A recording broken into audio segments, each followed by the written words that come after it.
નમસ્કાર મિત્રો, ટેકનોગુરુમાં આપનું સ્વાગત છે. હું છું વિશાલ અને એઝ ઓલવેઝ હું છું કુનાલ. તો દર્શક મિત્રો, તમારા માટે આ વખત પણ ઘણી બધી વસ્તુઓ તમને માહિતી મળે, ટેકનો જગતની અપડેટ મળે એવું ઘણું બધું લઈને આવ્યા છે. પરંતુ અમારી ખાસ રજૂઆત રહેશે નેપાળમાં જે ભૂકંપ આવ્યો છે, કુદરતી આફત આવે ત્યારે અને આવ્યા પછી ટેકનોલોજી તમારા માટે કેવી રીતે મદદરૂપ થઈ શકે, નાની રીતે કે મોટી રીતે કેવી રીતે તમે સેફ્ટી ફીચર્સનો ઉપયોગ કરી શકો છો, એ વિશેષ રજૂઆત લઈને પણ તમારા માટે આવ્યા છે. કુનાલ, એ સાથે બીજું શું જોઈશું આપણે? અને આ સિવાય આપણે જોઈશું આ વખતે જે બજારમાં જે બે ફ્લેગશિપ ફોન છે જેને બહુ ચર્ચા જગાવી છે, એવા બે ફોન. એમાં એક છે Asus Zenfone 2, એના વર્સિસ આપણે કમ્પેરિઝન કરીશું Xiaomiનો Mi 4. કયો ફોન છે બહેતર, એના ઉપર આપણે એક નજર કરીશું. યાર, નેપાળમાં ભૂકંપ આવ્યો, કાટમાળ જોઈને ઘણા બધા વિચાર આવે છે યાર, કે છેલ્લા ઘણા સમયથી જો ભૂકંપ આવ્યો ત્યારથી સતત સોશિયલ મીડિયા પર ભૂકંપને લગતા ફોટોગ્રાફ્સ ને અપડેટ ઘણું બધું આવ્યા કરે છે.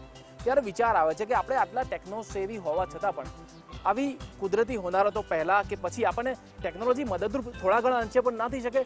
થોડા ઘણા અંશે પણ મદદ થાય તો ક્યાંક અલર્ટ મળે અથવા જાગૃતિ આવે, એવું કશું ટેકનો જગતમાં એવું કંઈ છે નહીં? જી વિશાલ, આમાં છે ખરા. જો માર્કેટમાં ઘણી એવી એપ્સ અવેલેબલ છે, એવી ટેકનોલોજી પણ અવેલેબલ છે, એવી ઇન્ફોર્મેશન પણ અવેલેબલ છે.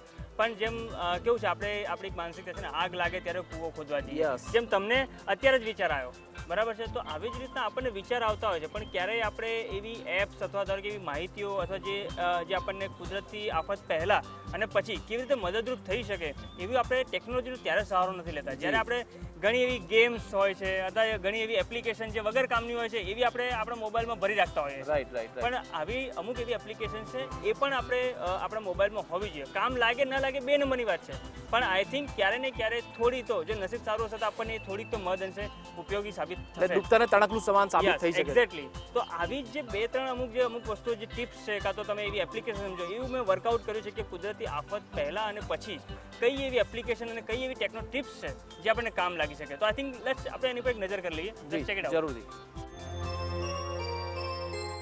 જમ્મુ કાશ્મીરમાં પૂર અને હવે નેપાળમાં ભૂકંપ. કુદરતી હોનારતો ત્રાટકવાનું શરૂ થઈ ગયું હોય તેવું લાગી રહ્યું છે. 7.9 રિક્ટર સ્કેલના હાઈ ઇન્ટેન્સિટીના ભૂકંપે નેપાળ સહિત ભારતની ધરાને ધ્રુજાવી દીધી. આ આફત બાદ સોશિયલ મીડિયા અને ટેકનો જગતમાં પણ જાતના મેસેજ અને ટિપ્સનું માર્કેટ ગરમ થઈ ગયું હતું. નાની વાતો માટે આપણે આજે સ્માર્ટફોનની એપ્સ અને ઇન્ટરનેટની માહિતીનો સહારો લેતા થઈ ગયા છે. ત્યારે મોટી કુદરતી આફતોમાં પણ સ્માર્ટફોન એપ્સ અને ઇન્ટરનેટ પરની માહિતી તમને મહદ અંશે મદદરૂપ તો થઈ શકે છે. નજર કરીએ અમુક એવી એપ્સ અને માહિતીઓ પર જે તમને કે તમારા પરિવારજનોને સંકટ સમયે કદાચ મદદગાર સાબિત થઈ શકે. Earthquake alert. અર્થક્વેક એલર્ટ નામની આ એપ્લિકેશન તેના નામ જેવું જ કામ કરે છે. આ એપ તમને મેપ દ્વારા વિશ્વમાં કયા ખૂણે ભૂકંપ આવ્યો છે તેની માહિતી રિયલ ટાઈમમાં આપે છે. ઉપરાંત ભૂકંપનું એપિસેન્ટર કયું છે અને તેની ડેન્સિટી કેટલી છે તે પણ જણાવે છે. આ માહિતીને સોશિયલ સાઇટ્સ પર શેર કરવા માટેનું પણ ફીચર એપમાં ઉપલબ્ધ છે. લેટેસ્ટ ભૂકંપના ન્યૂઝ માટે પણ અલગથી ટેબ આપવામાં આવ્યું છે. અમેરિકાના જીઓલોજીકલ ડિપાર્ટમેન્ટના ડેટા દ્વારા બનેલી આ એપ ખરેખર ભૂકંપને લગતી માહિતી માટે ઉપયોગી બની શકે છે. SAS survival guide light. SAS survival guide application ખરેખર આફત પહેલા અને પછી એમ બંને રીતે સંકટ મોચન બની શકે છે. નાની ઈજાથી માંડી જીવન મરણની સ્થિતિમાં સર્વાઇવ કેવી રીતે થવું તેની મદદરૂપ માહિતીને હાથવગી કરવા માટે આ એપમાં લાખો બેસ્ટ સેલિંગ બુક્સના સોર્સ તરીકે ઉપયોગ કરાયો છે. એપ્લિકેશનમાં 9 ચેપ્ટર મુજબ હેલ્પફુલ માહિતીને કેટેગરાઇઝ કરવામાં આવી છે, જેમાં જુદા સર્વાઇવલ કેસ અને ઈજાઓનો સમાવેશ કરવામાં આવ્યો છે. અહીં તમને સંકટ સમયે બચવા શું કરવું જોઈએ તેની ટેક્સ્ટ, પિક્ચર્સ અને વિડીયો સ્વરૂપે બેસ્ટ ટુ બેસ્ટ માહિતી આપવાનો પ્રયાસ કરવામાં આવ્યો છે. વળી તમે આફત પહેલા તૈયાર રહો તે માટે આફત સમયે કઈ બાબતો ધ્યાનમાં રાખવી તેની માટે ક્વિઝ પણ બનાવવામાં આવી છે. ઇમરજન્સીમાં દુનિયામાં કોઈ પણ ખૂણામાં મદદ મળી રહે તે માટે આ એપમાં મોર્સ કોડ ટ્રાન્સલેટર પણ આપવામાં આવ્યું છે. મોર્સ કોડ એ એક એવી મેથડ છે જે ટેક્સ્ટને લાઇટ, ટોન કે સાઇન જેવી સિરીઝમાં કન્વર્ટ કરી આપે છે, જેની સામે જોનાર કે સાંભળનાર વ્યક્તિ કોઈ પણ સ્પેશિયલ ઇક્વિપમેન્ટની મદદ વિના સંકેતને સમજી શકે છે. એપ્લિકેશન બ્રિટનની સ્પેશિયલ એર સર્વિસ SAS દ્વારા બનાવાઈ છે. UV alert. આ કુદરતી હોનારતની જાણકારી આપતું ફેસબુક છે એમ કહી શકાય. સોશિયલ મીડિયા પ્લેટફોર્મ દ્વારા ચાલતી આ એપ લોકો માટે અને લોકો દ્વારા કામ કરે છે. તમે અહીં યુઝર ઇન્ટરેક્ટિવ મેપ દ્વારા કુદરતી હોનારતની વિગત મેળવી શકો છો.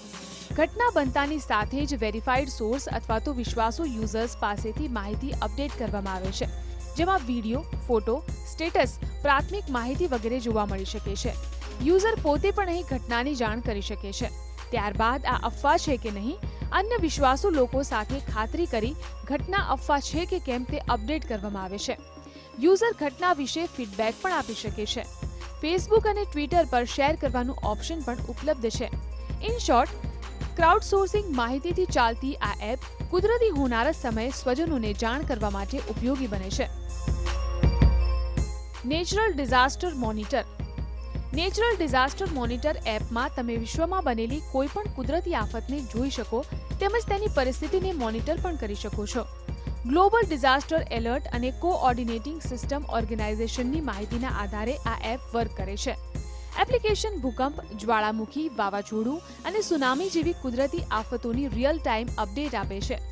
કલર કોડ મુજબ આફતની ગંભીરતા પણ મેપમાં જોઈ શકાય છે. તમે એપમાં આફતના પ્રકાર, લોકેશન અને તારીખ સમય મુજબ પણ માહિતી મેળવી શકો છો. આ ઉપરાંત ગૂગલની ક્રાઇસિસ રિસ્પોન્સિસ ટીમ દ્વારા ગૂગલ મેપનો ઉપયોગ કરી કુદરતી આફતની સંપૂર્ણ માહિતી આપતી એપ્લિકેશન બનાવાઈ છે. આ એપને તમે તમારા બ્રાઉઝરમાં પણ જોઈ શકો છો, જેમાં મેપની સાથે સાથે સેટેલાઇટની રિયલ તસવીરો પણ મેપમાં ટાઈમ ટુ ટાઈમ અપડેટ કરવામાં આવે છે. ઉપરાંત કુદરતી આફતના સમયે અમુક ઇમરજન્સી નંબરો સહિત અન્ય ઉપયોગી માહિતી પણ ગૂગલની ટીમ દ્વારા મૂકવામાં આવે છે. અમેરિકન રેડ ક્રોસની પણ ફર્સ્ટ એડ એપની સાથે સાથે અન્ય નેચરલ કેલામિટીઝની ઉપયોગી એપ્સ તમને સંકટ સમયે ખરેખર મદદરૂપ સાબિત થાય તેવી છે. હવે જો કુદરતી આફત પછીની વાત કરીએ તો આફત બાદ અફડાતફડીના માહોલમાં સ્નેહીજનોની ભાળ મેળવવી સૌથી મુશ્કેલી ભર્યું કામ બની જાય છે. એમાં પણ પ્રવાસે ગયેલા લોકો જો ફસાઈ જાય ત્યારે અજાણી જગ્યાએ શોધવાનું કામ વધુ મુશ્કેલ અને દુઃખભર્યું બને છે.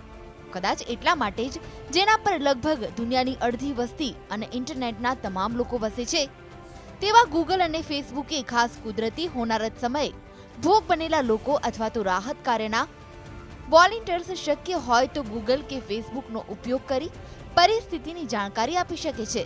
ગૂગલે આ માટે પર્સન ફાઇન્ડર નામની એપ બનાવી છે, જેમાં તમે ભોગ બનેલા લોકોની જાણકારી મેળવી શકો છો તેમજ આપી પણ શકો છો. આમ કરવાથી આફતના સમયે ફોન અને લોકો સુધી પહોંચવું મુશ્કેલ બને છે, ત્યારે કદાચ આ માધ્યમ થોડું ઘણું ઉપયોગી બની શકે છે. જમ્મુ કાશ્મીરના પૂર પ્રકોપ વખતે આ એપ ખૂબ જ મદદગાર સાબિત થઈ હતી. આ જ રીતે ફેસબુકે પણ હવે સેફટી ચેક નામનું ટૂલ ડેવલપ કર્યું છે, જેમાં આફત દરમિયાન તમે સેફ છો કે નહીં તે તમારા મિત્ર કે પરિવારજનોને તાત્કાલિક જણાવવા માટે ઉપયોગ કરી શકાય છે. જેમાં તમારે માત્ર એક બટનથી તમે જે તે હોનારતમાં સેફ છો કે નહીં તે ચેક માર્ક કરવાનું હોય છે. અહીં તમે તમારા મિત્રોની પણ યાદી જોઈ શકો છો. વેલ, આ બધી ચર્ચાઓનું સમરાઇઝેશન કરીએ તો આફતના સમયે ટેકનોલોજી અને સોશિયલ મીડિયાનો કેવી રીતે કરીશું ઉપયોગ તેના પર જો નજર કરીએ તો આટલું ધ્યાનમાં રાખો. મોબાઈલમાં અમુક સર્વાઈવલ અને લાઈફ સેવિંગ ટિપ્સ આપતી એપ્સ ડાઉનલોડ કરી લો. એપ્સ ન હોય તો અમુક ઉપયોગી સાઇટ્સનું લિસ્ટ મોબાઈલમાં સેવ કરી રાખો. મોબાઈલના કોન્ટેક્ટ લિસ્ટમાં ICE in case of emergency તરીકે તમારા સ્વજનોનો નંબર સેવ રાખો. મોબાઈલમાં ઇમરજન્સી અથવા સોર્સ કોલનો ઉપયોગ કરો. ઇન્ટરનેટ હોય તો લોકેશનની જાણકારી આપવા વોટ્સએપમાં લોકેશન શેરિંગનો ઉપયોગ. કુદરતી આફતના વિડીયો અને માહિતીને ખાતરી કર્યા વિના સોશિયલ મીડિયામાં ફરતા ન કરો. સોશિયલ મીડિયા ટૂલ્સ કે એપ્સ દ્વારા રાહત ફંડ કે મદદ એકત્રિત કરી શકાય. વેલ, કદાચ આ એપ્સ અને ઇન્ટરનેટ પરની માહિતી સંકટ સમયે કામ લાગશે કે નહીં તે તો આવનારો સમય જ બતાવશે, પરંતુ મોબાઈલમાં ફોટો, વિડીયો અને ગેમ્સની સાથે ક્યાંક ખૂણા ખાંચરે આવી અમુક 2-4 મદદગાર એપ્સ પડી રહેશે તો તમને પણ સ્ટોરેજનો કંઈ બહુ વાંધો નહીં આવે. તો કરી લો આવી જ કોઈ એપ્સ અને માહિતી તમારા મોબાઈલમાં સ્ટોર અને રહો સેફ. કુનાલ, જો ભૂકંપના મેસેજ આવી રહ્યા છે, હજી પણ ભૂકંપ આવવાનો જેવું બતાવે છે. જો ફેસબુક નોટિફિકેશન છે, વોટ્સએપ પર બી આવ્યું છે, ટ્વિટર પર પણ મેસેજ આવ્યો છે. હજી પણ આવવાનો છે ભૂકંપ? અરે ભાઈ, આ દર વખતે રામાયણ છે. આ કોઈ ભૂકંપ આવવાનો નથી. આ બધા જે વોટ્સએપ અને જે ફેસબુક આવો છે ને જે એ આ બધી અફવાઓનું જોર દર વખતે તમને ખબર છે ને, દર વખતે કંઈક કુદરતી આફત આવે અથવા કોઈ મોટી એક ઇવેન્ટ બને એટલે એની અફવાઓનું જોર તમે ખબર બજાર કેવું ગરમ થઈ જાય છે. એટલે આ ધીસ ઇઝ આ પણ એક અફવાઓ જ છે, ખાલી વાયરલ કરી રહ્યા છે. હા, એક્ઝેક્ટલી. અને આપણે લાસ્ટ ટાઈમ અમને 2-3 મહિના પહેલા પણ જોયું હતું, પેલો પાવાગઢમાં રોપવે તૂટી ગયો છે. હવે કોઈ બીજો રોપવે તૂટી ગયો તો પાવાગઢ નામે ચરી ખાધું હતું. એટલે આવું ઘણી વખત થાય છે. એટલે આવું આ એક બહુ સામાન્ય બની ગયું છે હવે કે કંઈ પણ સોશિયલ મીડિયાનો ઉપયોગ કરીને એક ફેમ કમાવે. આપણે શેની માટે કરીએ છીએ? 10-15 લાઇક્સ માટે અથવા 50-100 લાઇક્સ માટે. મેં પહેલા મોકલ્યું એવી એક માનસિકતા માટે આપણે આ બધું શેર કરીએ છીએ. પણ આઈ થિંક મને એવું લાગે છે કે સોશિયલ મીડિયાનો આપણે પ્રોપર ઉપયોગ નથી, ફક્ત આપણા માટે નહીં પરંતુ એનો નોબલ કોઝ માટે ક્યાંક ને ક્યાંક ઉપયોગ થઈ શકે એવું કંઈ ખરું? સોશિયલ મીડિયામાં ફેસબુક બી આપણે ગણી લઈએ, વોટ્સઅપ પણ ગણી લઈએ, ટ્વિટર પણ ગણી લઈએ, શું એનો નોબલ કોઝ માટે ઉપયોગ ના થઈ શકે? 100% થઈ શકે, 100%. અને આનો જ અમને એક તાજો દાખલો આપણે અમદાવાદમાં જ જોવા મળ્યો છે. આઈ થિંક આપણે પહેલા એક નજર કરી લઈએ અને એના પછી ચર્ચા કરીએ કે સોશિયલ મીડિયામાં આપણે અનસોશિયલ કેમ બનીએ છીએ. તો I think let's check it out. પહેલા એક નજર કરી લઈએ. ચલો જોઈ લઈએ.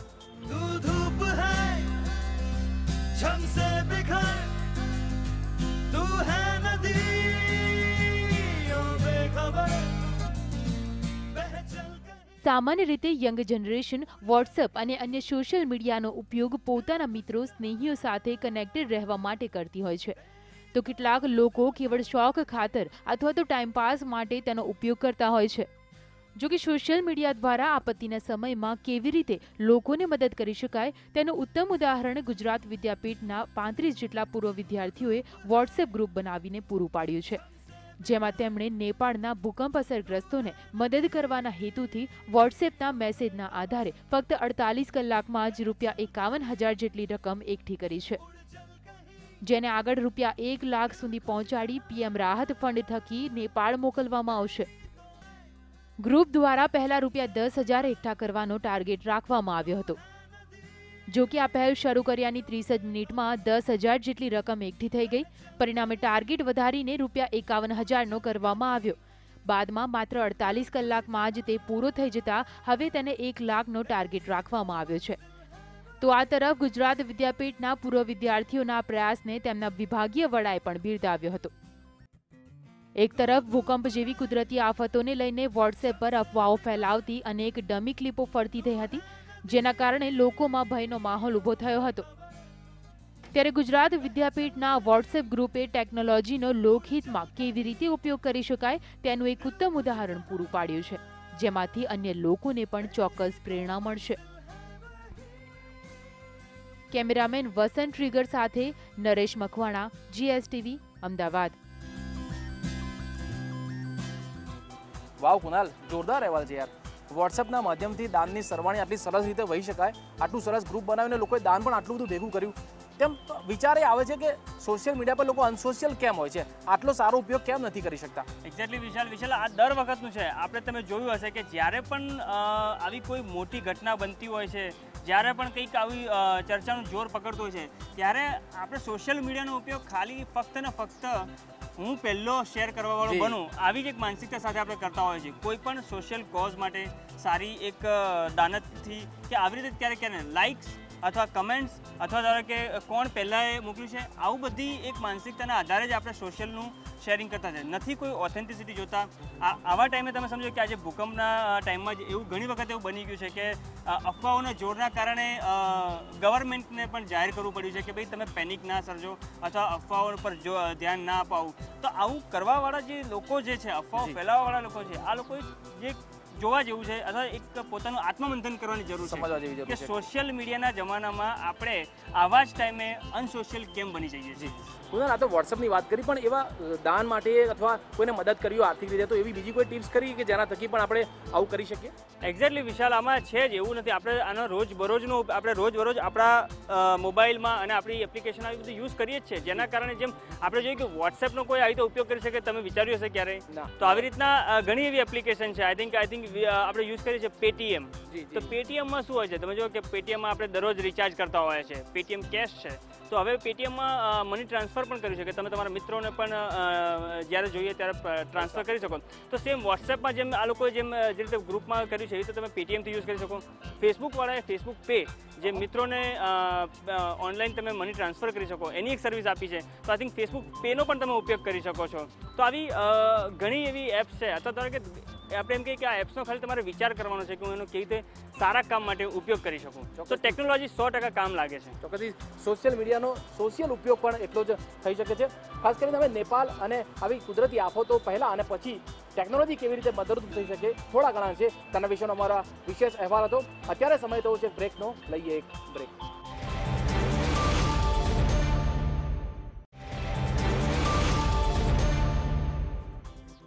Welcome back to Technoguru. Kunal, આપણે ગંભીરતાની ઘણી બધી વાતો કરી લીધી. કુદરતી આફતોમાં ઘણી બધી તમે ટિપ્સ આપી કે કેવી રીતે સોશિયલ મીડિયા અને ટેકનોલોજીનો ઉપયોગ થઈ શકે. તમે 2 મોબાઈલની પણ વાત કરતા હતા કે 2 નવા મોબાઈલ લોન્ચ થયા છે, ફ્લેગશિપ મોબાઈલ છે. કયા છે મોબાઈલ? યસ વિશાલ, 2 ફોન, શાનદાર ફોન લોન્ચ થયા છે જેને માર્કેટમાં ઘણી ચર્ચા જગાવી છે. એક છે ફોન આસુસ ઝેનફોન 2 અને એના વર્સિસ આપણે કમ્પેરિઝન કરીશું આજે Xiaomiનો Mi 4i. આ બંને શાનદાર ફોન છે, એકદમ ફીચર્સથી લેસ છે અને એની કિંમત બહુ કિફાયતી છે. તો સમગ્ર આની જે એનો એક આપણે રિવ્યૂ કરીશું, કમ્પેરિઝન કરીશું કયો ફોન છે બહેતર. તો આની એક આખી એક સમરી આપણે એક તૈયાર કરી છે. Let's check it out.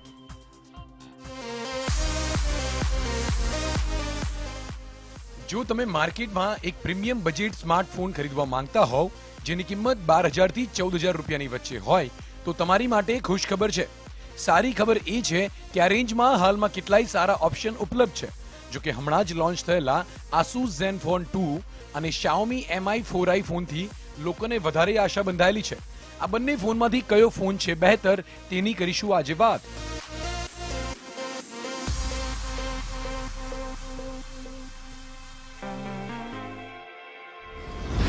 Build and design.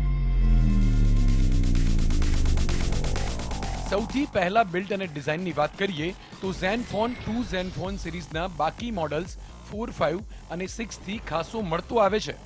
એ જ કર્વ્ડ બેક, પ્લાસ્ટિક બોડી અને મેટલ ચીન. પરંતુ ડિસ્પ્લેની સાઇઝ આ વખતે 5.5 ઇંચ છે. તેના રિમૂવેબલ પ્લાસ્ટિક બેક પર બ્રસ્ટ મેટાલિક ફિનિશ છે. વોલ્યુમ રોકર કીઝ LGના G સિરીઝ ફોન્સની જેમ પાછળની તરફ છે. પાવરની થોડી ઉપર છે જેથી થોડી તકલીફ પડી શકે છે. Asus Zenfone 2 ના ડાયમેન્શન્સ 152.5 બાય 77.2 બાય 10.9 મિલીમીટર છે. જ્યારે Xiaomiની વાત કરીએ તો Mi 4i માં લગભગ 5 ઇંચની ડિસ્પ્લે છે જે ફોનની 138 બાય 69.6 બાય 7.8 મિલીમીટર યુનિબોડી ફ્રેમમાં સંપૂર્ણ રીતે ફિટ થઈ જાય છે. આ ફોનના પાવર અને વોલ્યુમ રોકર બટન સુધી આસાનીથી પહોંચવા માટે ડાબી બાજુ રાખવામાં આવ્યું છે. મેઇન ફ્રેમ સ્ટીલ એલોયની છે જ્યારે બોડી પેનલ પોલીકાર્બોનેટથી બનેલી છે. Xiaomi શરૂમાં સફેદ રંગના મેટ ફિનિશ વેરિયન્ટમાં વેચાતો હતો જેનો લુક અને ફીલ ઘણું સરસ છે. લુક્સ અને બિલ્ડ ક્વોલિટીની વાત કરીએ તો Xiaomi Mi 4i એ લોકોને પસંદ આવશે જે એક હાથથી ફોનનો ઉપયોગ કરવાનું પસંદ કરતા હોય છે, ઉપરાંત જેમને પ્લાસ્ટિક બોડીથી કોઈ પ્રોબ્લેમ નથી. Zenfone 2 નો લુક વધુ મેટાલિક છે. સ્ક્રીન મોટી હોવા છતાં વધુ મોટો લાગતો નથી, પરંતુ કીનું પ્લેસમેન્ટ થોડું અજીબ લાગે છે. ડિસ્પ્લે. Asus Zenfone 2 માં 5.5 ઇંચની HD IPS 720 બાય 1280 પિક્સેલ ડિસ્પ્લે છે, જ્યારે Mi 4i માં 5 ઇંચની ફૂલ HD IPS 1280 બાય 1020 ડિસ્પ્લે છે. Zenfone 2 ની સ્ક્રીન પર Corning Gorilla Glass 3 પ્રોટેક્શન છે, જ્યારે Xiaomi Mi 4i પર Corning Concord One Glass solution લગાવેલું છે. Xiaomiનો દાવો છે કે આનાથી સ્ક્રીન પણ પાતળી રહે છે અને ટચ સ્ક્રીન વધુ સેન્સિટિવ રહે છે. નાના મોટા સ્ક્રેચથી બંને ગ્લાસ સારું એવું પ્રોટેક્શન આપે છે.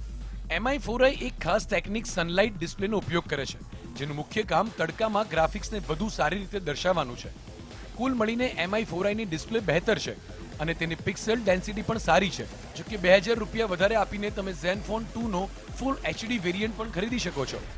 Hardware specifications. Xiaomi Mi 4i માં 1.7 GHz Qualcomm Snapdragon 615 64-bit octa-core processor છે. Adreno 405 GPU અને 2GB DDR3 RAM છે. આ ફોનમાં 16GB સ્ટોરેજ છે જેમાંથી 12.9GB સ્પેસ યુઝર્સની માટે અવેલેબલ છે. 3120 mAhની બેટરી છે. આ ફોનમાં એક્સપેન્ડેબલ મેમરીનો કોઈ સ્કોપ નથી. બીજી બાજુ ઝેનફોન 2માં ઇન્ટેલનો quad core 1.8 gigahertz Atom Z3560 processor છે. Power VR G6430 graphics chip અને 2GB RAM છે, જે તમને ગેમિંગનો સુપર્બ રોમાંચ આપવામાં મદદ કરશે. આ ફોનમાં 16GB ઇન્ટરનલ સ્ટોરેજ અને 64GB સુધી મેમરી કાર્ડને સપોર્ટ કરનારું માઇક્રો SD કાર્ડ સ્લોટ છે. અહીં 3000 mAh બેટરી છે. બંને ફોન્સમાં ડ્યુઅલ સિમ ફંક્શનાલિટી છે. બંને ભારતીય 4G નેટવર્ક્સને સપોર્ટ કરે છે. જો કે માત્ર MI4i બંને સિમ કાર્ડ સ્લોટ્સમાં 4G ને સપોર્ટ કરે છે. Asus Zenfone 2નું બીજું સિમ સ્લોટ માત્ર 2G નેટવર્ક્સને સપોર્ટ કરે છે. બંને ફોન્સ Wi-Fi 802.11 AC Wi-Fi ને સપોર્ટ કરે છે. બંને ફોન્સના હાર્ડવેર ખરેખર દમદાર છે. જો કે Asusમાં ઇન્ટેલનું પ્રોસેસર થોડો પ્લસ પોઈન્ટ છે. ઉપરાંત MI4i સ્ટોરેજ એક્સપાન્શન સ્લોટને સપોર્ટ નથી કરતું અને આ જ કારણથી તે માર ખાય છે. Asus Zenfone 2માં 4GB રેમનો વેરિયન્ટ પણ છે અને આ પહેલો ફોન છે જે 19,999માં 4GB રેમ આપતો હોય. કેમેરા. Asusના Zenfone 2માં 13 મેગાપિક્સલ પ્રાઇમરી કેમેરા છે, જેમાં f2.0 અપર્ચર વાળો 5 એલિમેન્ટ લેન્સ અને ડ્યુઅલ LED ફ્લેશ છે, જેને Asus રિયલ ટોન ફ્લેશ કહે છે. જ્યારે 5 ઇંચ મેગાપિક્સલ વાઇડ એંગલ ધરાવતો ફ્રન્ટ કેમેરા સેલ્ફીમાં વધારે ચહેરા સમાવવાની ક્ષમતા ધરાવે છે. Xiaomi Mi4iમાં પણ 13 મેગાપિક્સલ સોની કેમેરા છે, જેમાં f2.0 અપર્ચર વાળો 5 એલિમેન્ટ લેન્સ છે, જે એક 2 ટોન ફ્લેશ છે. સાથે 5 મેગાપિક્સલ ફ્રન્ટ કેમેરા છે, જેમાં ફેસ બ્યુટિફિકેશન ફીચર્સ પણ છે. બંને ફોન્સમાં એન્હાન્સ HDR મોડ અને બહેતર લો લાઇટ ઇમેજિંગ પરફોર્મન્સ છે. અમે આરામથી કહી શકીએ છીએ આ ડિપાર્ટમેન્ટમાં આ બંને ફોન તેના રાઇવલ્સથી ઘણા આગળ છે. સોફ્ટવેર અને સ્પેશિયલ ફીચર્સ. Zenfone 2માં Asusનું Zen યુઝર ઇન્ટરફેસનું એક અપડેટેડ વર્ઝન છે, જે Android 5.0 લોલીપોપ પર બેઝ છે. તમારે કસ્ટમ સ્કીન પર મટીરિયલ ડિઝાઇનનો પ્રભાવ જોવા માટે ધ્યાનથી જોવું પડશે, કારણ કે આ માત્ર નોટિફિકેશન્સ, ટોગલ્સ અને એનિમેશન્સમાં જ નજર આવે છે.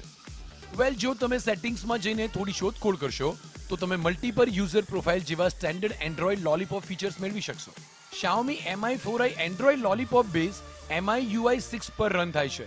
આ Xiaomiની લેટેસ્ટ ઓપરેટિંગ સિસ્ટમ છે. Xiaomi આ ફોનમાં 6 ભારતીય ભાષાઓ અને ભારતના વિઝ્યુઅલ IVRનો સપોર્ટ આપ્યો છે. વિઝ્યુઅલ IVRની મદદથી યુઝર્સ મેનુ જેવા ફીચર્સને ઇન્ટરેક્ટિવ વોઇસ રિસ્પોન્સ સિસ્ટમથી નેવિગેટ કરી શકે છે. રિઝલ્ટ.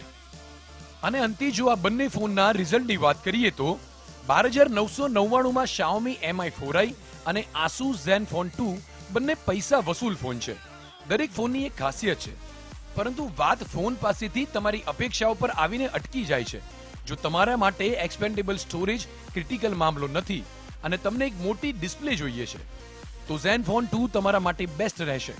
પરંતુ જો તમે એક હાથથી ઉપયોગ કરવા માટે અને નાની ડિસ્પ્લે શોધી રહ્યા છો અને iOS જેવા યુઝર ઇન્ટરફેસથી તમને કોઈ પરેશાની નથી, તો Xiaomi Mi4i પર તમારી પસંદગી ઉતારી શકો છો. વેલ, ટેકનોગુરુમાં હવે સમય થઈ ગયો છે આસ ટેકનોગુરુનો.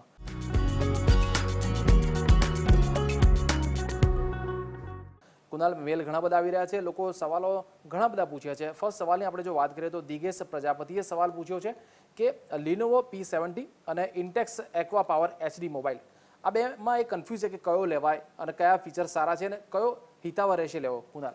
યસ, વેલ, આ બંને જે મોબાઈલની વાત કરી છે કે Lenovo P70 અને Intex Aqua Power HD, બંનેના સ્પેસિફિકેશન ઓલમોસ્ટ એકદમ સેમ છે, પણ બંનેની પ્રાઇસમાં બહુ ડિફરન્સ છે. અને આઈ થિંક દિગેશે એ જ પૂછ્યું છે કે આ બંનેનું પ્રાઇસ છે એમાં 7,000નો ઓલમોસ્ટ ફરક છે, અને જ્યારે સ્પેસિફિકેશન ઓલમોસ્ટ સેમ છે તો એ બંનેમાં કન્ફ્યુઝન છે. તો આઈ થિંક જો વાત કરીએ તો આપણે જે Lenovo P70 છે એનું જે CPUની વાત કરીએ તો 21% ફાસ્ટર છે ઓલમોસ્ટ, એટલે 1.7 GHz છે, જ્યારે Intex Aqua Power HDનું 1.4 GHz છે. તો નિયરમોસ્ટ લાઈક 21% જેટલું ફાસ્ટ છે. એ બહુ ખાસો ફરક નથી, 19-20નો ફરક છે.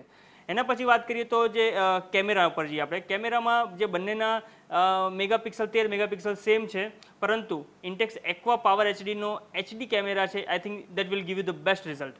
એના પછી બંનેની બેટરી લાઈફ જે 4000 mAh લિયોન બેટરી છે, બંનેની બેટરી લાઈફ પણ સેમ છે. પરંતુ હવે જ્યારે આપણે કયો ફોન લેવો છે એના કન્ક્લુઝન ઉપર જો વાત કરીએ તો આઈ થિંક જો તમે આ જે બંને ફોનનું જે ઓપ્શન આપ્યો છે તો I think you are not crazy for brand, કારણ કે આ બંનેના જે પ્રાઇઝમાં જે ફરક છે એ મોટી બ્રેન્ડનો છે. Lenovo is the big name in this mobile, કારણ કે ઓલરેડી કમ્પ્યુટરની દિગ્ગજ કંપની છે, એટલા માટે જે આ જે પ્રાઇસ ડિફરન્સ છે એના કારણે છે. નાવ હવે તમારે જો આ બંનેમાંથી જો ફોન તમે જોયું ઓલમોસ્ટ સ્પેસિફિકેશન સેમ છે, બહુ કંઈક ખાસો ફરક નથી. સો જ્યારે 7,000 જેટલા રૂપિયા જો એક મોબાઈલની ડીલ માટે જો બચતા હોય તો I think you should go for Intex aqua power HD. ચોક્કસથી ફીચર્સ ઘણા સેમ છે, પરંતુ પ્રાઇસની રીતે જોવા જઈએ તો ડિફરન્સ વધી જાય છે, સ્વાભાવિક છે. બીજો સવાલ છે કુનાલ ચેતન જોશી પાલીતાણાથી પૂછ્યું છે કે 3,000ની કિંમતનો એને મોબાઈલ લેવો છે, સામાન્ય વ્યક્તિ છે, પરંતુ એને કોઈને ગિફ્ટ કરવો છે. 3,000ની કિંમતનો જેને મોબાઈલ લેવો છે તો કયો લઈ શકાય? વેલ 3,000ની મોબાઈલમાં આપણે જો વાત કરીએ તો એન્ડ્રોઈડ ફોન જે એમને વાત કરી કે એન્ડ્રોઈડ ફોન કયો સારો લેવાય. 3,000માં ઘણા ઓપ્શન છે, બહુ જ ઓપ્શન છે. આઈ થિંક તમે જોશો તો લગભગ તમને 50-100 ફોન મળી જશે, પરંતુ આઈ થિંક આપણે જે સારા ફોનની વાત કરીએ તો I think I just suggest કે 3 ફોનમાં એક આપણે કરીએ તો carbon titanium S99, carbon titanium S99. આ ફોન અરાઉન્ડ 3,900ની આસપાસનો ફોન છે, જેની અંદર કિટકેટ લેટેસ્ટ વર્ઝન છે. એટલા માટે મેં એક વર્કઆઉટ કર્યો છે બિકોઝ આની અંદર કિટકેટ લેટેસ્ટ વર્ઝન 4.2.2 છે અને એનો કેમેરા પણ આઈ થિંક 5 મેગાપિક્સલ છે. That is a good deal for 3,000 around જે એની પ્રાઇસ છે એની માટે. સો આઈ થિંક એક એ ઓપ્શન છે. સેકન્ડ ઓપ્શનની જો હું વિશાલ વાત કરું તો I think Intex aqua N7. આ જે ફોન છે જે અરાઉન્ડ 3,300 રૂપિયાની આસપાસની એની પ્રાઇસ રેન્જ છે અને એમાં પણ લેટેસ્ટ કિટકેટનું વર્ઝન છે 4.4. અહીંયા આગળ પણ આઈ થિંક તમને કેમેરા જે છે 8 મેગાપિક્સલનો કેમેરો મળશે. So I think that's a good and very good deal કે 3,700ની આસપાસનો આ ફોન. તો I think Intex aqua N7. એના પછી એક ત્રીજો ફોન જે છે જે માઇક્રોમેક્સ, ઇન્ડિયાની એપલ ગણાતી કંપની માઇક્રોમેક્સ. તો માઇક્રોમેક્સનો બોલ્ટ A79 ત્રીજો ફોન હું તમને એ સજેસ્ટ કરું છું, પરંતુ અહીંયા આઈ થિંક તમને કેમેરા નિરાશ કરી શકે છે, કારણ કે અહીંયા 2 જ મેગાપિક્સલનો કેમેરો તમને મળે છે અને કિટકેટનું વર્ઝન અહીંયા પણ એન્ડ્રોઈડનું લેટેસ્ટ વર્ઝન છે. તો આ પણ એક ત્રીજો ફોન છે. સો આઈ થિંક આ 3 ફોન હું તમને લિસ્ટ આઉટ કરું છું, આમાંથી you can go for any of one. Well, સવાલોનો સિલસિલો અહીં પૂરો કરે છે, પરંતુ જે લોકોના સવાલોના જવાબ આપવાના બાકી છે તેમને તેમના ઈમેલ દ્વારા જવાબ મળી જશે. અને તમે પણ દર્શકો અન્ય સવાલો તમારા મગજમાં હોય, કોઈ ક્વેરી હોય તો અમારા આ ઈમેલ આઈડી પર તમે મેલ કરી શકો છો. સાથે સાથે અમારા ફેસબુક પેજ પર પણ તમે તમારી ક્વેરી કે સવાલો અમને પૂછી શકો છો. તો ટેકનોગુરુમાં અત્યારે બસ આટલું જ. નમસ્કાર.